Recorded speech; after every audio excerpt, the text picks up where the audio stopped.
Empathy and Social Responsibility, presented by Jennifer Killion.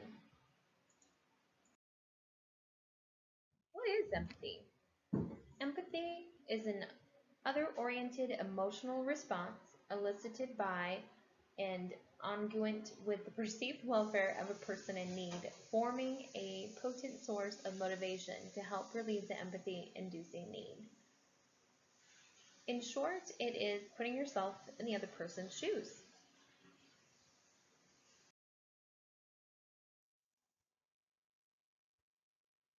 Empathy is one of the four emotional intelligence skills.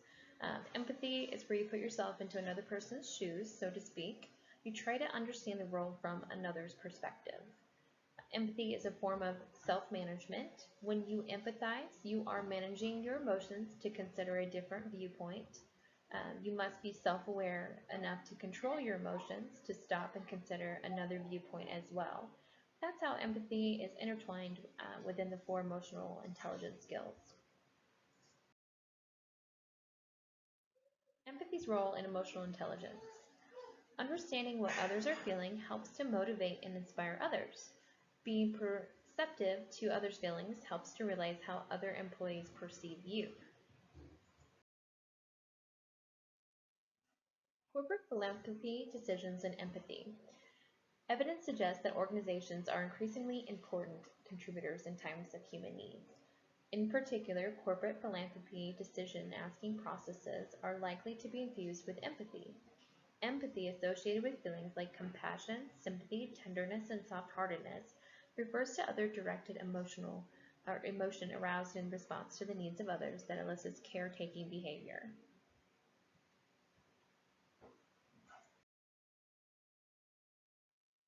So empathy's effect on group philanthropy. Um, so it is a function of a group membership, empathy is. Collective empathy carries more powerful action tendencies than individual empathy. So together as a group with empathy, you can do more and achieve more and accomplish more than as an individual. It's basically what the article is stating. So philanthropy basically is tied into social responsibility, which we will talk about next. So that's the giving of your time, your money, your resources, either as a business or an individual. Basically, part of philanthropy does involve empathy, to want to help, to see the other person's point of view, to try to assist them in their time of need or crisis. The article that you can reference in my reference section, if you'd like to read it in depth, provides a lot of information as far as empathy and its effect on group philanthropy decisions, meaning the decision of what group, or sorry, what, let's say, charity or cause or situation that you want to donate your resources to, whether as an individual or in this case, in the article, it's discussing as a business.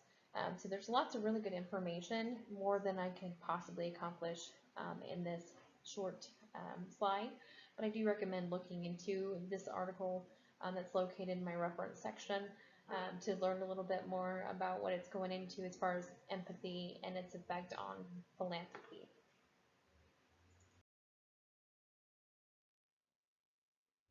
So next we're going to talk about social responsibility.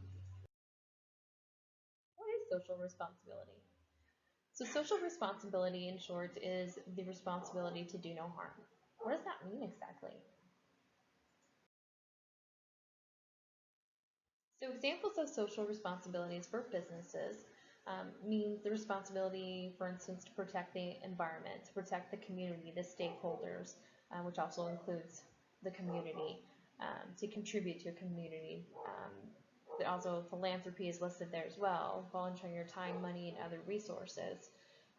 It's basically the job for the organization to offer jobs, to feed into the economy, and to offer competitive products or services that also help feed into the economy.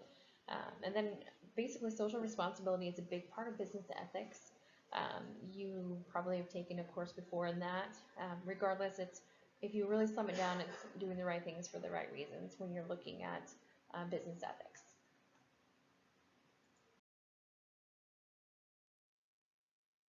Social responsibility for businesses is a topic often debated. The article does go into some of the different debates as far as social responsibility is concerned.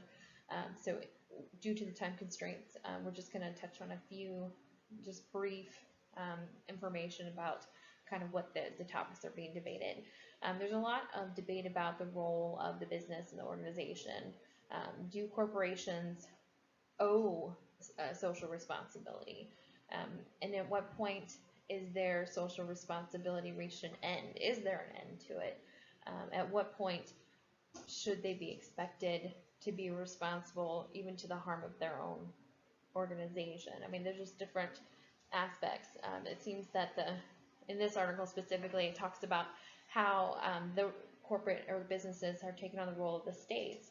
What the states used to fund or the government used to fund, now the corporations are required to do that. And if you think about it, like for instance, the fact that they have to offer health care or be fined for it under the Affordable Care Act, is it their responsibility to make sure that individuals in this country have health care? I mean, should it be state or government funded, or is it the company's responsibility? I mean, just a couple of things to consider, and that's just really breaching on the subject. Okay, so the article also goes over some of the basic roles of businesses in relation to society. The first one refers to the idea that basic principles of ordinary morality, a duty not to harm, again, bringing up the do no harm. And then also the second one involves framing the role of business in society by looking to the values realized by the basic building blocks of contemporary economic activity. So it talks about markets and firms. Then it also talks about the last one. It does talk about the political institutions of society. Again, at what point does the state or government need to be providing some of the social responsibility that are now burdened on the corporations or the businesses? So just a couple of things to really think about. And in this article, it talks about going back to these basics. It seems, from what I read, it's a very extensive article, offers a whole lot of information that so much is expected of the companies now. So it seems like that's kind of what it's talking about. It's going back to the basics. The role of the business and their social responsibility has grown and become basically a whole nother animal. And so this article is talking about the different arguments and theories, talks about Rawls theory, talks about justice theory, and talks about different ethical theories. If you're interested, the information for this article is provided in the references to read further.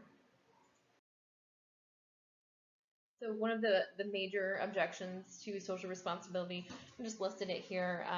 Basically, it has to do with the fact that when managers spend corporate resources for social good in the way that it maximizes profits for the company, then essentially that manager has become a public employee, a civil servant, so to speak.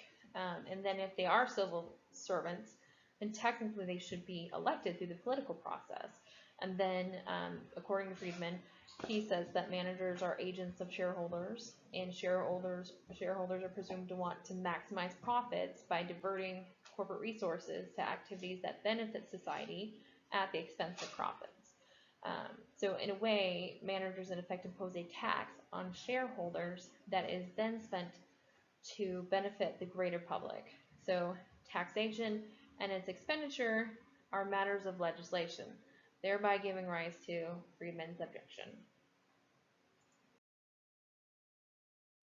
Where does a business social responsibility end? So, I mean, I want to leave you with a thought. Where do you draw the line? Where does it end? What should a business be responsible for?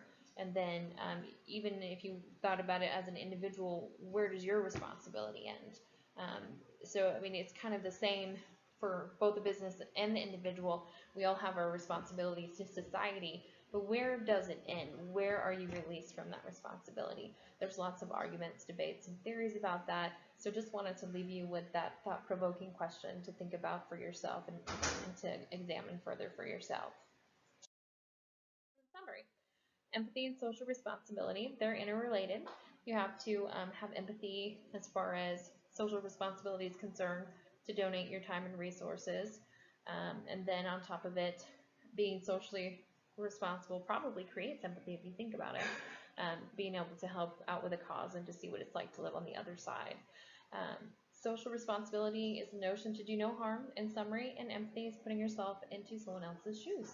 Thank you so much for your time today.